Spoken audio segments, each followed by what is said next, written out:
Очекувана разрешница за состојбите во ВМРО ДПМН е по случувањата во собранието околу гласањето за потребата за уставните измени, сметаат експертите. Опозицијската партија грешката ја продлабучила со вчерашното исклучување на неистомислениците како што е потпредседателот Митко Јанчев. Политикологот Исмет Рамадани смета дека на виделина излегле несогласувањата во партијата.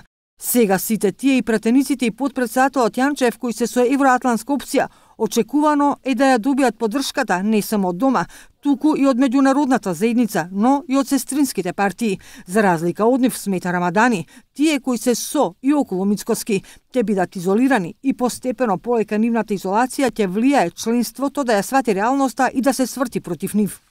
ВМРО ДПМН не треба да се ослободи од ова раководство, затоа што по се изгледа партијата ја води по споредни патишта каде што навистина не може да успее таков концепт и дефинитивно партијата нема да биде тоа што беше силна опозиција, партија за респект.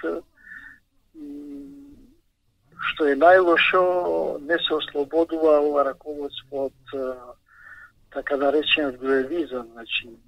За дел од членовите на ВМРО ДПМН кои се залагаат за реформи во партијата, кавгата е фингирана. Во следниот период на претседателските избори и доколку се исполнат овие бркања и шиканирање во партијата и продолжи таа писма меѓу членството од гласови 420.000 на претходните избори, 450, ќе се сведе на некои 320.000 гласови, кои ќе бидат почетна точка за дополнително паѓање на следните избори. Тоа ќе се случи. Албански фактор нема, меѓународна поддршка нема, финансирањето ќе биде се помало. Тие сметаат дека не со козметички, туку со суштински реформи, ВМРО ДПМН ќе се консолидира.